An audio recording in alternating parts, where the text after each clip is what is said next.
Nicholas Hudson lived in the forest for 58 years. He was born there in a guardhouse that his great-grandfather had built. He grew up among pines and birches, under the howling of wolves and the chatter of birds. He got married, buried his wife, and raised his son. Everything was there in those places. The forest was his home, his temple, his destiny. But on that May day, the forest showed him what it had hidden for 60 years. And Nicholas understood that everything he had believed in since childhood was a lie. A beautiful, convenient lie illuminated by time. The truth turned out to be more terrifying. Spring that year was stormy. A lot of snow had fallen over the winter. Up to the waist in places, up to the chest. And in April, it suddenly warmed up.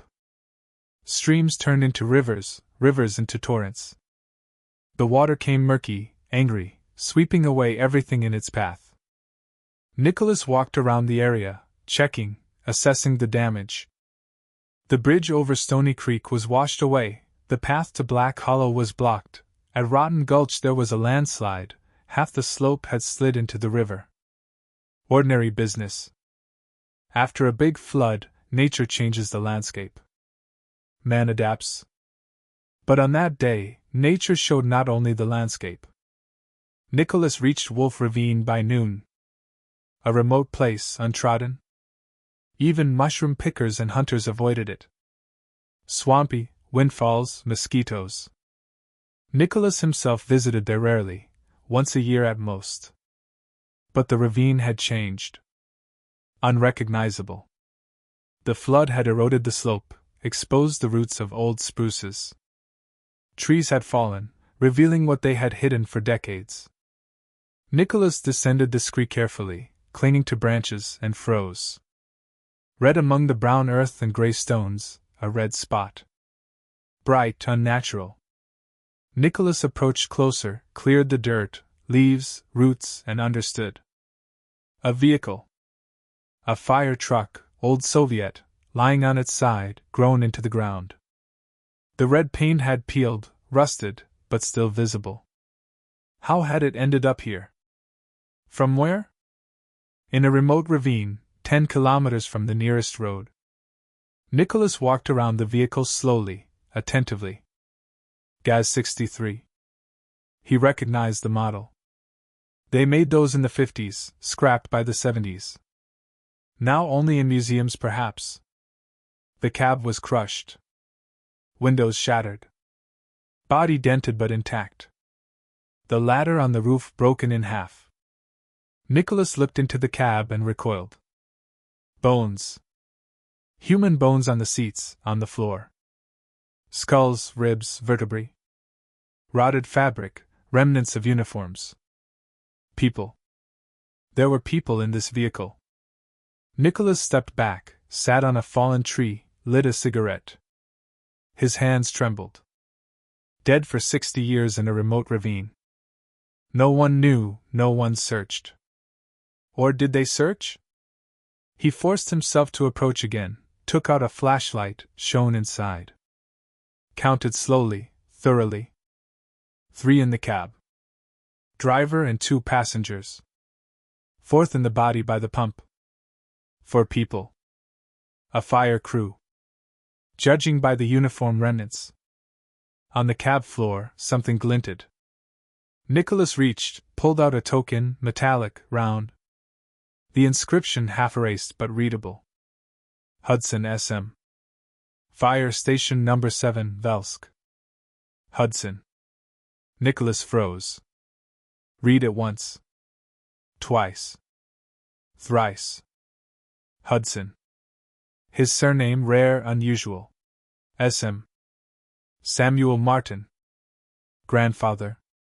Nicholas sat by the vehicle for a long time, motionless. Grandfather Samuel, the one whose photo hung in the red corner next to the icons. The one grandmother told about with tears of pride. A hero, died in a fire saving people, burned himself. Body not found. The fire was terrible.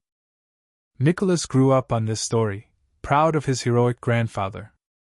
went into forestry to protect the forest like grandfather protected people. And grandfather here, in a rusty vehicle in a remote ravine, didn't burn, didn't die in a fire. Then how? Nicholas took out his phone. No signal, wilderness. Need to go to the village, call the police. But couldn't leave. Not now. He inspected the vehicle again. More attentively now, looking for traces, clues, and found them. The cab pierced. On the right side, holes round, even. Nicholas had seen such in the war in Afghanistan. Bullet holes. The vehicle was shot up. From automatic weapons at point-blank range. Nicholas felt cold. Grandfather was killed. No fire, no accident. Murder. Execution. Who? Why? And why 60 years of silence? He walked back as if in a fog.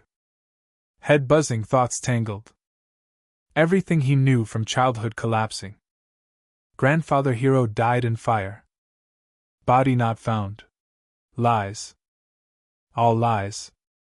Grandfather executed in the vehicle with comrades and hidden in the ravine where no one goes. Who did it? Who could in 1964 execute a fire crew and cover tracks so that 60 years no one knew? Nicholas didn't know but intended to find out. He reached the village by evening, called the police from home on the landline. Duty officer speaking. This is Forrester Hudson.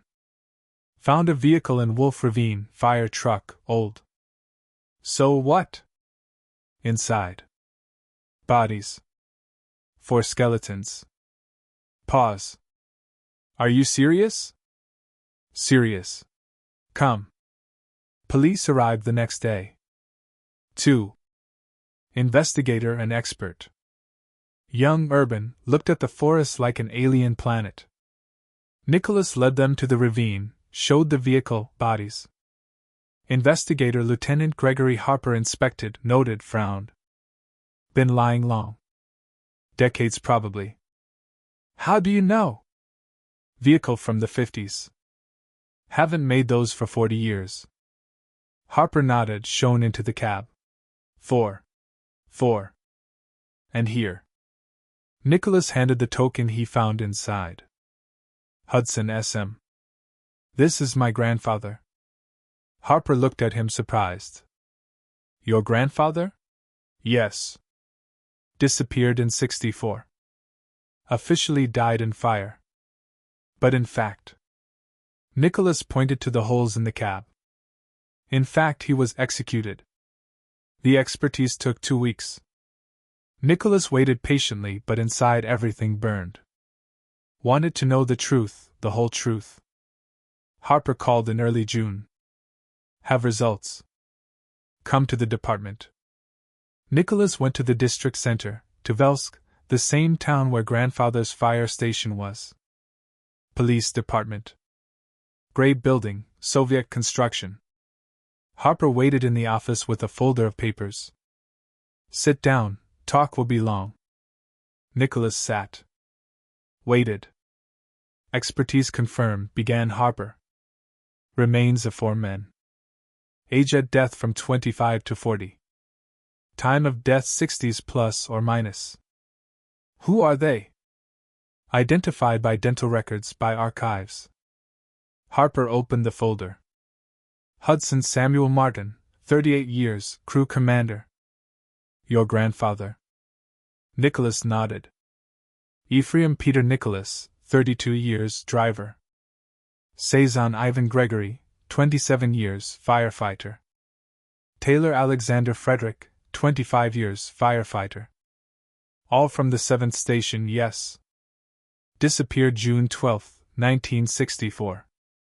Officially died extinguishing forest fire in Red Grove tract.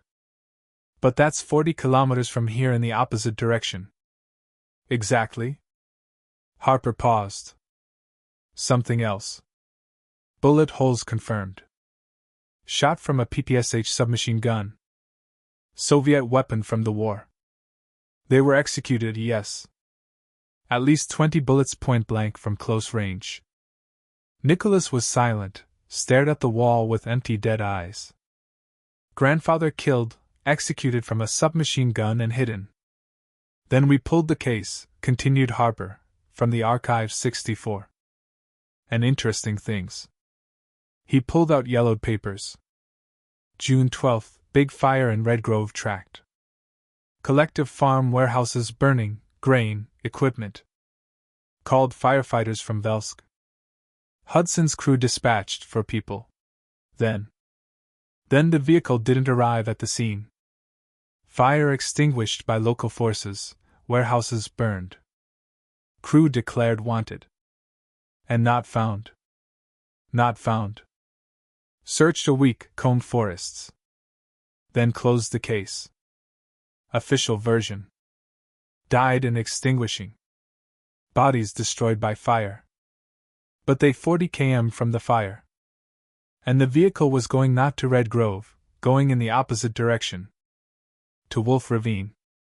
Nicholas frowned. Why? That's what we're trying to understand. In the evening, Nicholas sat at home with the folder of documents Harper gave. Read slowly, attentively. Looking for clues, hooks. Fire in Red Grove, June 12, 1964.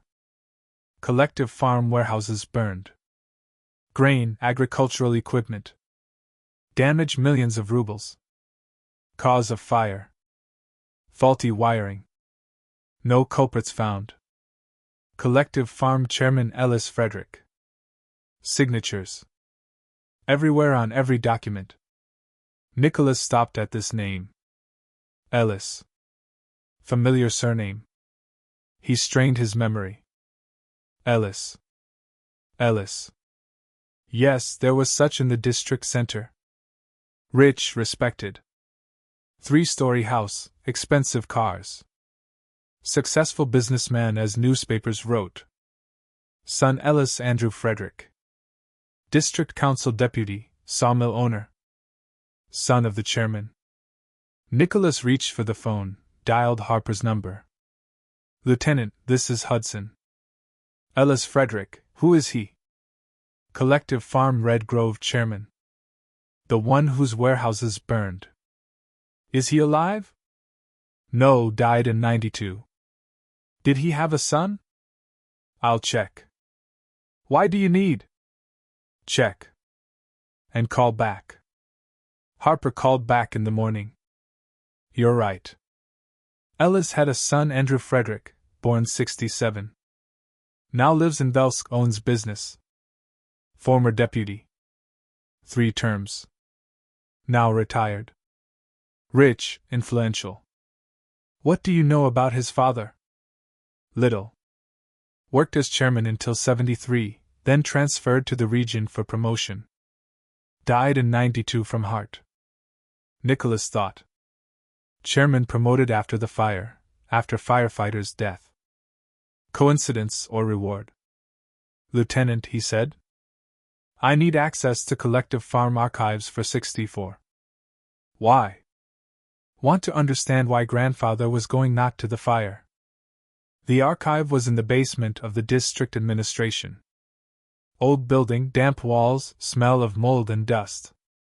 Shelves to the ceiling, folders thousands, tens of thousands. Nicholas got access through Harper, with difficulty.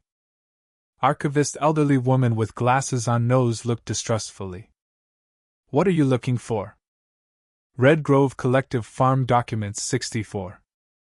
Why? For investigation. On the firefighter's death case. Woman snorted but showed the right shelf. Over there, 3rd shelf from bottom. Good luck. Devil will break a leg there. Nicholas worked 3 days, sat in the basement from morning to evening. Read, noted, compared. Folders dusty, pages yellowed. Red Grove Collective Farm, large rich farm. Grain, cattle, timber. Met plan, got bonuses. Chairman Ellis in good standing. But oddities. Numbers didn't add up. Nicholas was a forester, not an accountant, but knew how to count. Life taught. Grain harvested so many tons, delivered to states so many. Difference hundreds of tons. Where did they go? Equipment. Received 20 tractors, wrote off 15. Where breakdowns. 2 years later another 10. Where extra from? Building materials. Allocated cubic meters of timber, built 3 barns. Where did the rest go? Thefts. Large scale, systematic. Ellis stole for years. Nicholas found more. Act on the Fire, June 12, 1964. Detailed 5 pages. Fire started at 2 p.m. in warehouse number 3. Cause: short circuit in wiring. Fire spread to warehouses 1 and 2. By arrival of local fire brigade, all 3 warehouses engulfed. Destroyed grain 800 tons. Agricultural equipment 12 units. Building materials 200 cubic meters. 800 tons grain, 12 tractors, 200 cubic timber. Nicholas cross-checked with other documents and felt cold. A month before fire. Scheduled audit from region. Audit act in folder. Next document. Shortage detected. Grain 750 tons. Equipment 11 units. Building materials 180 cubic meters. Almost same numbers. What burned was stolen before the fire. Ellis burned empty warehouses, wrote off stolen on fire. But firefighters. Nicholas looked for connection and found. Memo. From June 12, 1964, 1:45 p.m. 15 minutes before fire. To Chief of Fire Station No. 7 City Velsk. Reporting. Today during routine inspection of Velsk Red Grove Road, crew under command of Hudson SM. Observed suspicious activity at Red Grove Collective Farm warehouses. Cargo trucks observed, loading materials, presence of armed persons. Hudson decided to conduct check. Request instructions. Duty Officer Simon. Nicholas read thrice. Grandfather saw them hauling stolen. 15 minutes before fire he went to check and didn't return. Next document from same day 2:30 p.m. To Chief of Velsk robbed. Reporting at 2 p.m. Signal received about fire at Red Grove Collective Farm. Dispatched crew from Fire Station No. 7. Commander Hudson SM. At 2:25 contact with crew lost. Vehicle not arrived at fire scene. Request organized search. Chief FS7 Crane NI. Contact lost.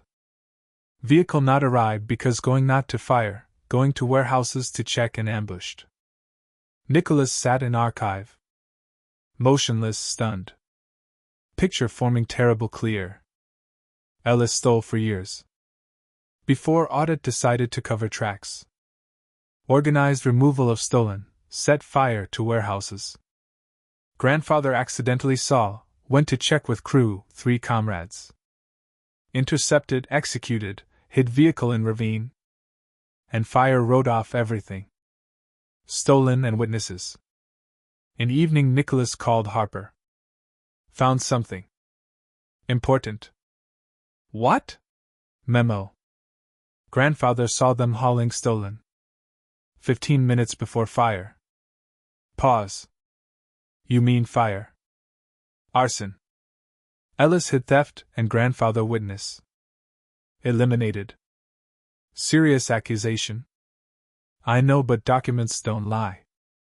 Harper silent, thinking. Come tomorrow with documents, we'll sort it. Nicholas arrived at department in morning. Harper waited with Chief Colonel Edward Sharp. Elderly, gray-haired with tired face. Sit down, said Sharp. Tell. Nicholas told. Everything from start to end. Thefts, audit, arson, grandfather's memo, ambush, execution. Sharp listened silently, grimly. Documents Nicholas laid on table, copies made in archive. Colonel read long, attentively, then set aside. If true, serious case. It is true. Ellis respected man, his son deputy businessman. Accusations must be ironclad. Documents ironclad. Documents circumstantial. Need direct evidence, witnesses, confessions. 60 years passed. What witnesses? Sharp spread hands. Exactly. So be careful. Without evidence this slander. Nicholas left department. Angry, disappointed. Evidence. They need evidence. And where to get after 60 years? He walked down streets slowly, thoughtfully. Past shops, past houses. And stopped. Ellis House. 3-story brick. Behind high fence with guard at gate. Nicholas looked at windows, at balconies. There lives son of man who killed his grandfather. Lives richly, calmly. 60 years unpunished. Home returned by evening, sat on porch, smoked, looked at dark silent forest. What to do? How to prove? Police won't help. Sharp made clear without iron clues no case. And clues where to get. Witnesses all dead. Documents circumstantial. Confession. Who will confess? After 60 years. Nicholas stubbed cigarette. Stood. One way. Talk to Ellis directly. Eye to eye. Maybe crack, maybe say something extra. Or send to hell. But worth trying. To Ellis went next day. House same, behind high fence. Guard at gate young sturdy.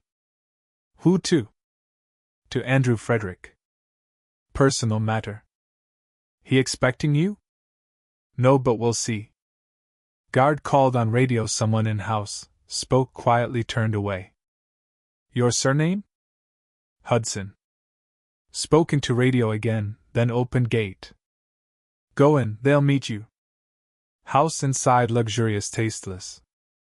Marble, gilding, crystal. Big money, no taste. Ellis waited in office on second floor. Man about 60. Heavy, gray-haired with heavy gaze. Hudson? He asked. What Hudson? Nicholas Sergey. Grandson of Samuel Martin Hudson. Ellis froze. Something flashed in eyes quickly, barely noticeable.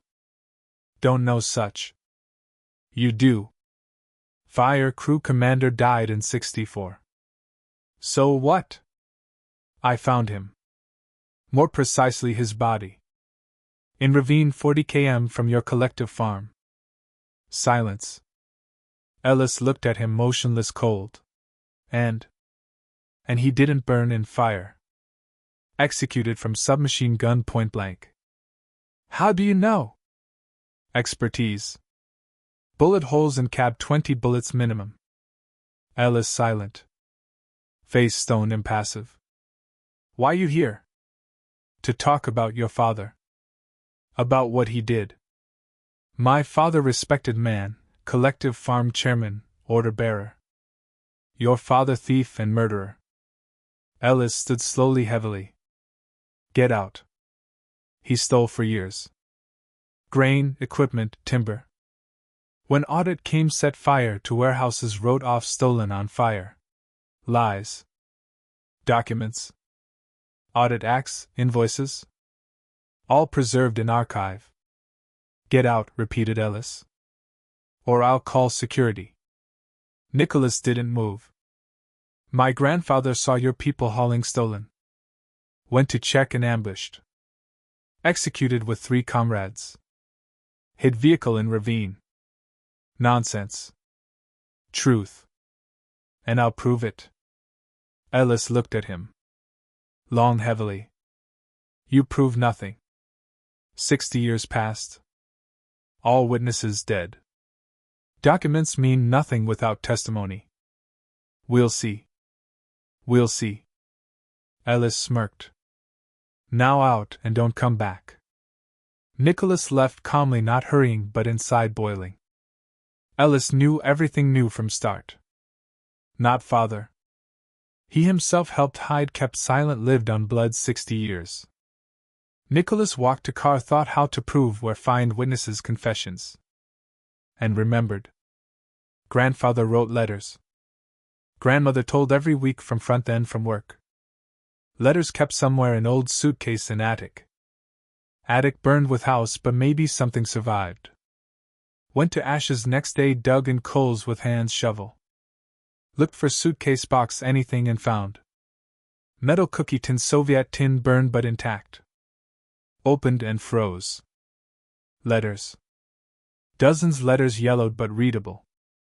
Grandfather's handwriting familiar from postcards in frame. Nicholas sat on stone, read one after another. Wartime 43-44. About battles, comrades' hope for victory. Postwar 50s-60s. About work, family life. And last. From June 11, 1964, day before death. Dear Mary, writing late, all asleep, can't sleep, heavy on soul. Tomorrow important day. Learn terrible. Ellis, chairman from Red Grove, thief. Steals for years, shares with bosses. Tomorrow plans to burn warehouses, hide tracks. I must stop. Going morning check. If confirmed, report where needed. No dangerous. Ellis connected serious people but can't be silent. Didn't fight war for such to prosper. If something happens, know I love you. Take care of little Nick. He'll grow good man. I know. Your Sam. Nicholas read, tears streamed down cheeks. Grandfather knew dangerous and went anyway because couldn't otherwise, because honest. Letter took to Harper. Same day, investigator read silently, concentrated, then raised eyes. This bomb. I know. He knew in advance. Knew about arson, about Ellis, and went. Yes, this changes everything. Now not accidental death. Premeditated murder of witness. Enough for court? Should be. Harper stood. Going to region. With this need to bosses.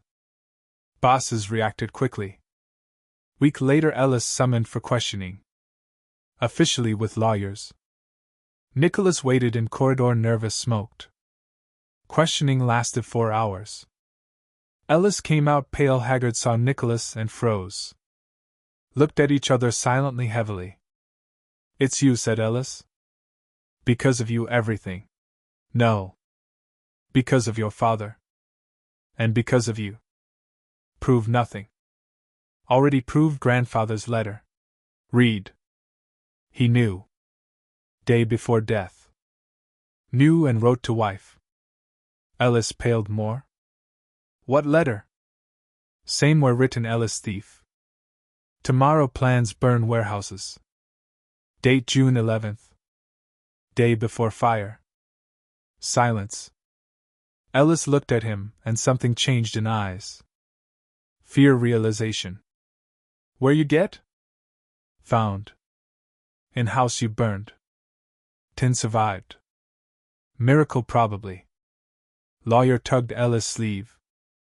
Andrew, Frederick, don't talk to him. But Ellis didn't listen, stood like stone.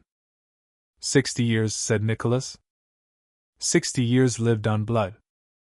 Now pay. Turned and left. Not looking back. Month later, Ellis charged. Article, complicity in murder, concealment. Not main perpetrator but accomplice. In 64 he 3 years couldn't kill but later knew, kept silent, used. Father Frederick Ellis found guilty posthumously. Organizer of thefts, arson, murder. Perpetrators not identified. All dead. Long dead. But truth out. Officially documented. Nicholas stood by court building. After session, journalists crowded, shoved mics. What you feel?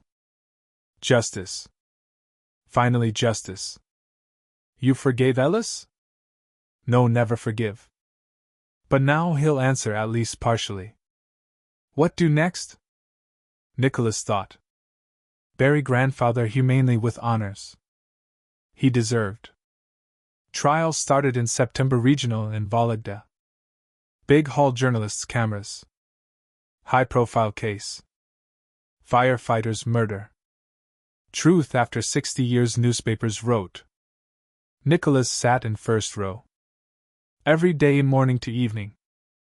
Watched, listened, remembered. Ellis on defendant's bench, aged, haggard. Next, lawyers too. Expensive suits, confident faces.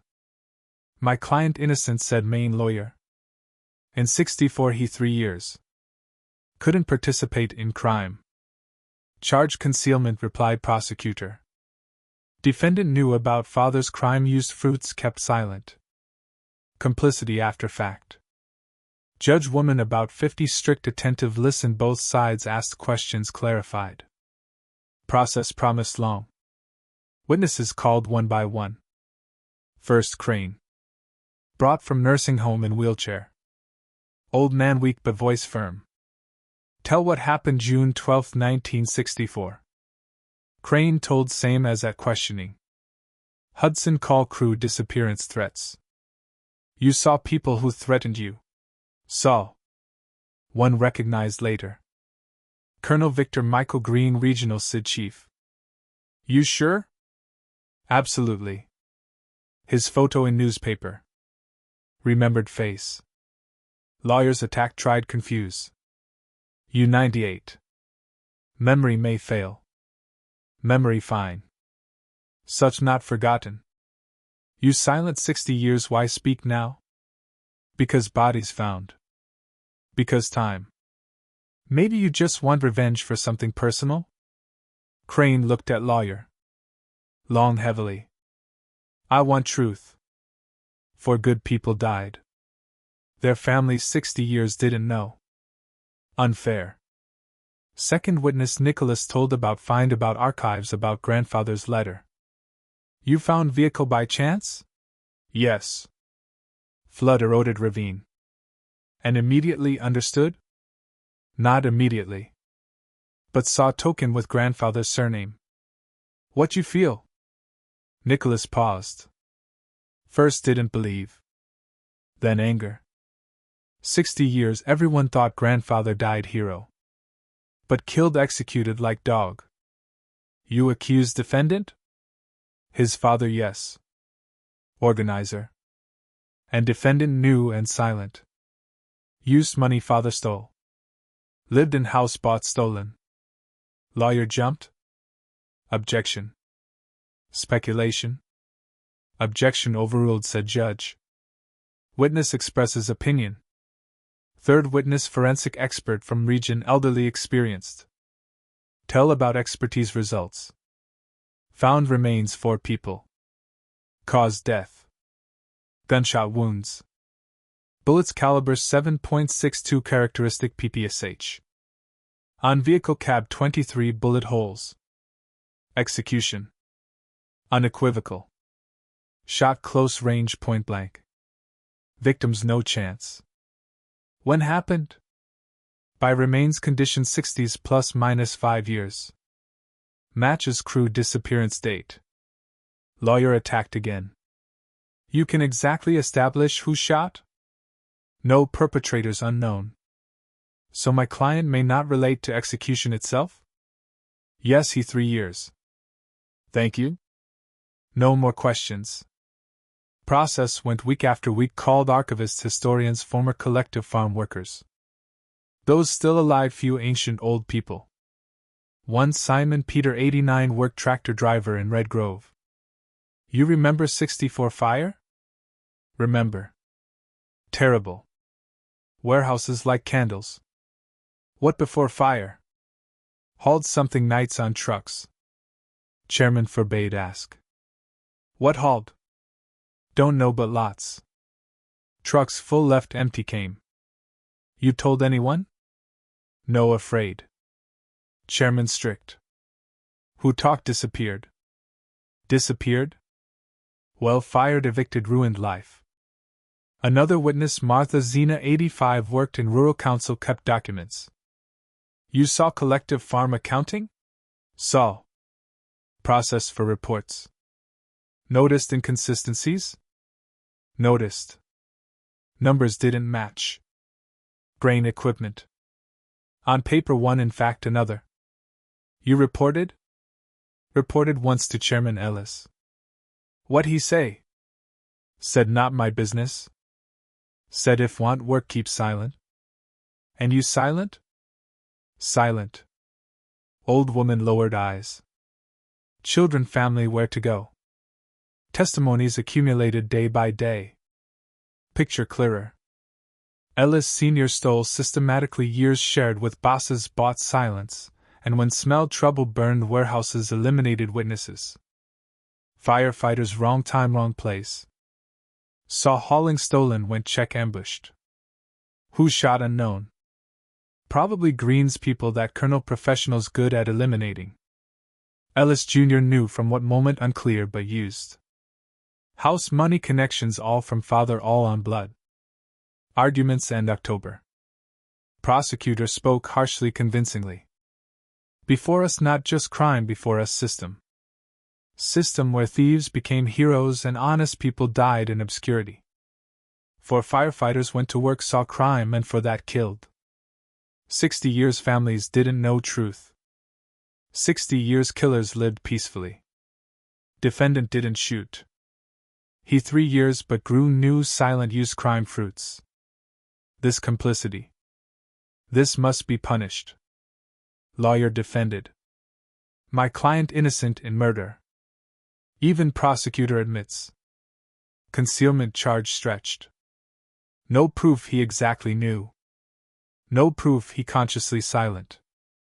Yes, his father perhaps committed crime, but son not answer for father. This law principle. Ask acquit. Last word. Ellis stood heavily, slowly looked at Hall, empty gaze. I didn't know, he said. Didn't know to end. Father didn't tell. Said only enemies had to defend. I grew with that. Grew thinking father hero, all we have earned honestly. When learned truth he faltered. When understood too late. Father dead, all dead. What could I do? Maybe should have told. Maybe should have admitted. But I coward like all. Coward. Silent. Sat. Nicholas looked at him, no pity. Only fatigue. Verdict week later. Hall full. All waited. Journalists, relatives just curious. Judge came with folder papers. In name Russian Federation, read long detailed case circumstances, evidence, conclusions. Court finds Ellis Andrew Frederick guilty, concealment especially grave crime. Guilty. Nicholas exhaled like stone off shoulders. And sentences to imprisonment term 4 years. 4 years. Little for 4 lives, but at least something. With confiscation, property acquired criminally. Confiscation. House, cars, accounts. All father acquired take away. Ellis sat motionless, pale. Lawyers whispered something, he didn't listen. End. For him, end. After session, Nicholas went outside, stood on court porch, smoked. Journalists approached, asked. Satisfied with verdict? Satisfied. Nicholas shook head. 4 years for 4 lives. This justice, but he convicted. Convicted. And confiscation. Good. What do next? Live. Further live. Evening call from Harper. Congratulations. Achieved. Thanks. Without you couldn't. You could. You're stubborn. Family trait. Nicholas smirked. Grandfather such and father. By way about families. Found relatives, other victims. Ephraim Cezanne Taylor. Yes. Yes. Want me talk? When? When you say. Meeting 3 days later in Velskin Cafe. Nicholas came first, waited nervous. Came 3. 2 women, 1 man. First Valerie Petra Ephraim 72, daughter driver Peter Nicholas Ephraim. Dad 32 when he went disappeared. I 8. Remember vaguely. Kind, cheerful. Second Nina Ivy Saison 68, daughter firefighter Ivan Gregory Saison. I 4. Don't remember father at all, only photo. Mom cried all life, said Hero your daddy. Hero. Third Michael Alex Taylor 65, son firefighter Alexander Frederick Taylor. Father died, mom pregnant with me. Never saw him. Born 3 months after that day. Nicholas listened, heart clenched. 4 families broken, orphan 60 years lived with lie. Thanks, said Valerie. That found that didn't abandon. I had to. No, she shook head.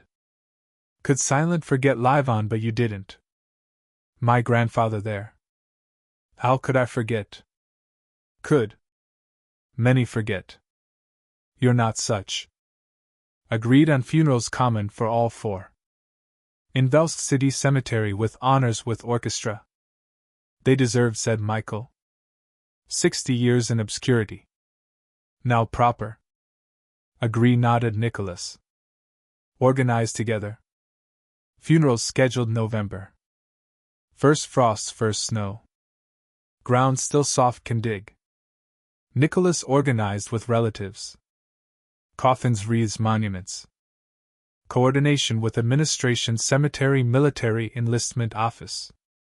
Enlistment office joined immediately. Firefighters equated military. Died on duty, bury with honors. Give orchestra, said Commissar. An honor guard is proper. Thanks. No need. They deserved. Remains handed early November. 4 coffins closed, sealed. Inside what left 4 young men. Bones, rotted uniform, personal items. Nicholas stood in morgue, looked at coffins. 4 in row, identical wooden red upholstery. Grandfather first. Hudson Samuel Martin 38 years. Crew commander. Husband, father. Next Ephraim Peter Nicholas 32 years, driver, father, 2 children. Further Saison Ivan Gregory 27 years, young, single, just planning marry. Last Taylor Alexander Frederick 25 years, youngest. Wife pregnant, didn't wait. 4 lives, 4 destinies cut short, 1 day, 1 ravine. Ceremony in Culture House. Big hall, stage portraits. Photos found in archives enlarged. Young faces, smiles, eyes, full life. Many came. Relatives, townspeople, journalists. Firefighters came from Velsk, from Vologda, from other cities in uniform with patches. We remember, said regional MCHS chief. Remember, each died on duty. These for 60 years forgotten. Now recall. Spoke in turn relatives, colleagues, officials. Words different. Meaning one. Heroes, memory, justice. Nicholas spoke last, stood at Mike, looked at Hall. Faces familiar, unfamiliar. All waited. My grandfather, he began, was simple man, worked firefighter, loved family, lived honestly as taught. June 12, 1964, saw crime. Could silent pass by but couldn't. Went check and died. 60 years considered hero, died in fire. So said? Beautiful legend, convenient lie. Truth more terrifying. Killed, executed for honest, for couldn't silent. Nicholas silent looked at portraits, 4 faces. They all such honest, brave, ordinary people, did their job and died because did it well. Today bury them for real after 60 years. Late but not in vain. May earth be down to them. May remember. Funeral procession through whole city. For hearses, orchestra, honor guard. Behind relatives, friends, townspeople. Hundreds people walked silently to funeral march sounds. Streets blocked, traffic stopped. People stood along sidewalks, watched. Some crossed, some cried. Nicholas walked behind first hearse. Next son, Robert, grandchildren, family, all left. Thought about grandfather, about man never saw. Only photo in red corner, only grandmother's stories. Hero, your grandfather died saving people. Not saving, protecting. Protecting truth from those who wanted hide it and died. But truth out after 60 years, but out. Cemetery on city outskirts, old, overgrown. Graves mixed Soviet Russian. Crosses, stars, monuments. For 4 allocated plot. Side by side in 1 row. As served together so lie. Graves already dug. 4 pits, 4 mounds, earth. Wreaths along fence, flowers on grass. Priest read prayer. Old gray with kind face. Rest, Lord, souls thy servants Samuel, Peter, Ivan, Alexander. Nicholas stood over grandfather's grave, looked at coffin, earth, sky. 60 years, 60 years. In ravine, in rusty vehicle, in cold and dark. Now buried humanely in ground. Goodbye, grandfather, he whispered. Forgive so long. Coffins lowered under honor guard volley. 3 volleys as proper. Soldiers young serious stood at attention, held alignment. Orchestra played anthem. People froze, took off hats. Nicholas threw handful earth into grandfather's grave, dull thud on coffin lid. Sleep peacefully, your home. After funeral wake, insane culture house, small hall tables, food, vodka as proper Russian custom. Sat relatives close. Talked about deceased, about life, about memory. Valerie, Ephraim's daughter, raised glass. To our fathers for honest. To honest, all repeated. Drank silently, no clink. Nina, Cezanne's daughter, wiped tears. Mom didn't live. Died 5 years ago. Waited all life. Said maybe return, maybe alive somewhere. Mine too, nodded Michael. Waited to last. Didn't learn what with father. Nicholas listened, thought about grandmother Mary Jane, died 98, didn't learn but believed to end, believed husband died hero. Good, didn't learn truth. Or bad. Nicholas didn't know. Maybe better beautiful lie than terrible truth. Or maybe not. To evening dispersed. Nicholas stayed with family, with son. Sat in cafe quietly, tired. Dad said, Robert, how you? Fine. Tired but fine. Now all over.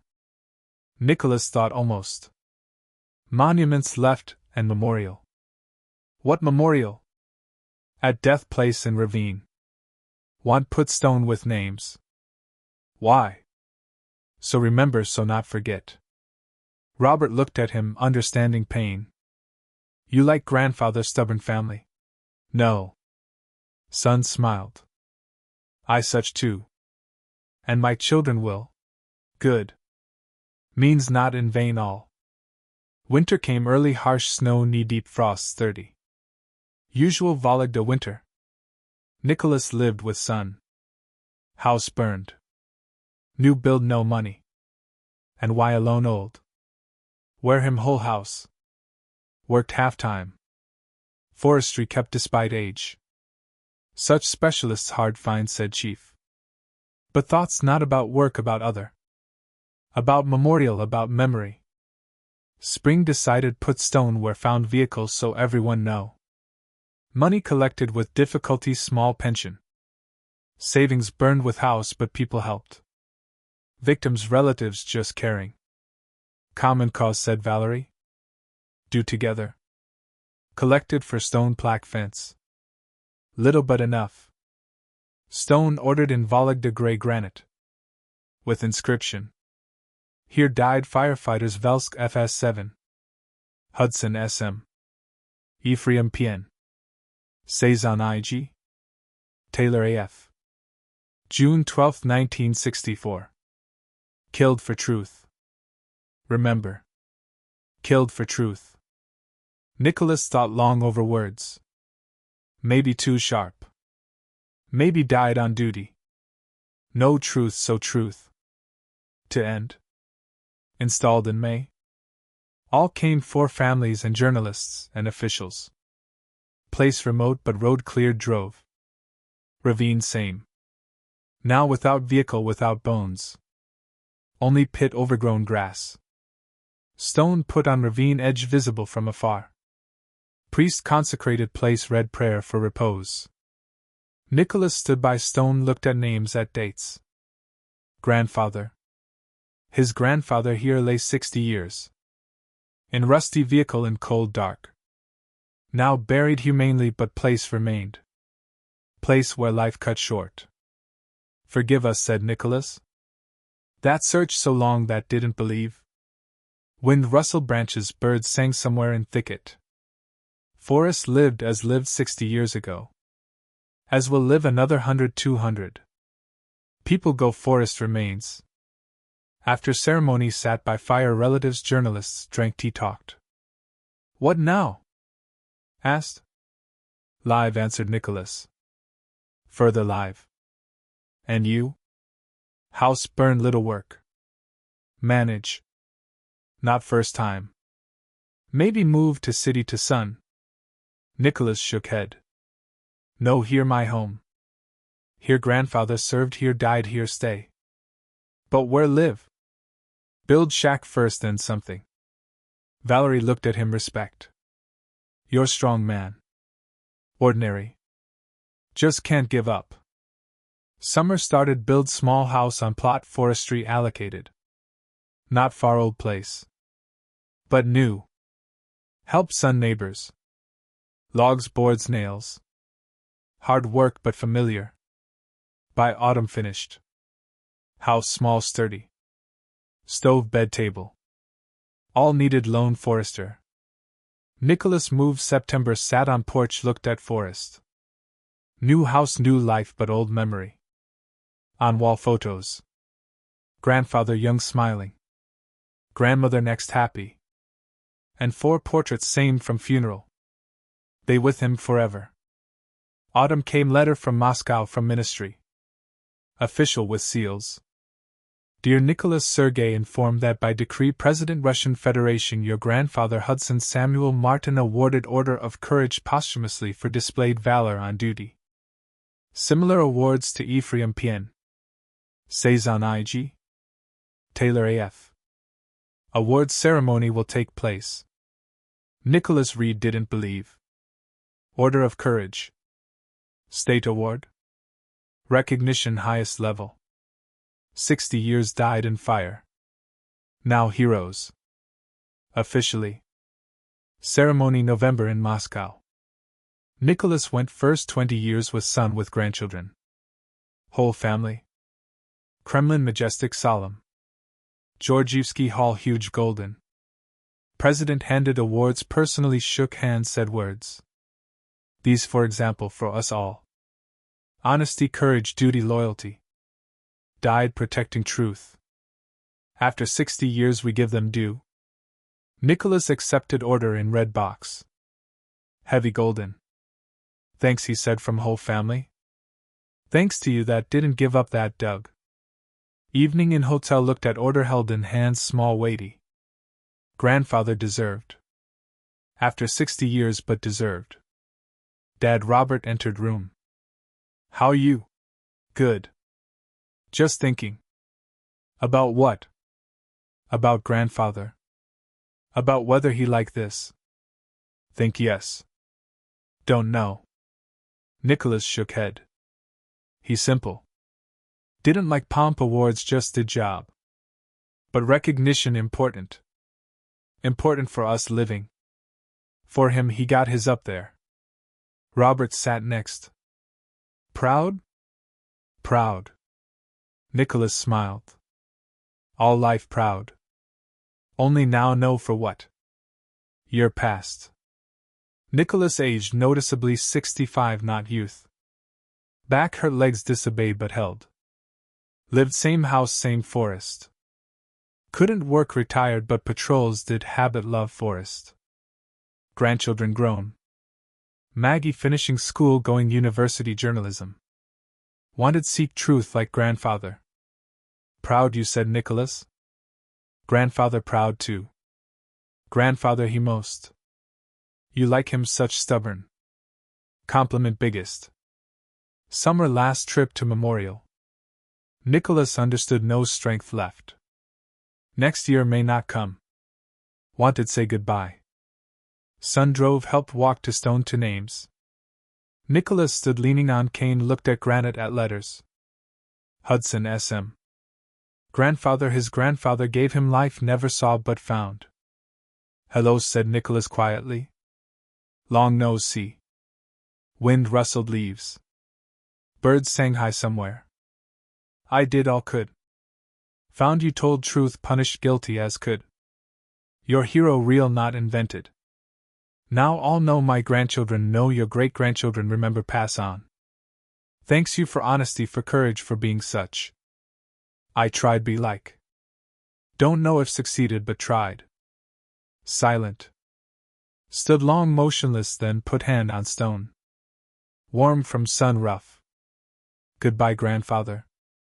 See soon up there. Turned, went. Slowly, heavily. Not looking back. Nicholas died next spring. Quietly in sleep as wanted in his house in his forest. Buried next grandfather, same cemetery, same row. 5 graves now side by side. On monument simple inscription. Hudson Nicholas Sergei 1966 to 2032. Found truth. Preserved memory. Maggie became journalist as wanted. Wrote articles, shot reports about people seek truth. About families don't give up. On desk photo. Grandfather Nicholas at memorial with order on chest. Next old photo, great-grandfather Samuel. Young, smiling. 2 Hudsons, 2 fates, 1 truth. Maggie looked at them every day, remembered. Truth immortal if they're those who keep it. Every year June family gathered at memorial. Children, grandchildren, great-grandchildren. 4 families become one, stood by stone, read names, remembered those died and those found. For truth, they said, raising glasses for memory, for honest people can't silent. Wind rustled grass, sun shone through branches. Forest lived as always, and on granite 4 names. And 5th next Hudson's. Father and grandson found each other after 60 years, through death, through lie, through oblivion. Truth won. And so ended story. Forester Nicholas Mann found fire truck in ravine and uncovered truth hidden 60 years. 4 people died in that ravine. Honest, brave, real. Killed for can't silent, for saw evil couldn't pass by. 60 years considered died in fire. Beautiful legend, convenient lie. And they lay in rusty vehicle in remote ravine, waited until someone find, and waited. Grandson won them, found, dug, achieved truth. Not for fame, for memory, for justice. This story reminder, truth always comes out sooner or later, but comes out. That silence, complicity. That honest people don't die, they live. In memory, those remember them. Like story? Like, subscribe to channel, write in comments what city you from and how old you. Any similar stories in your family? Believe truth always wins? Ahead, news stories even more exciting, even more unexpected. Don't miss.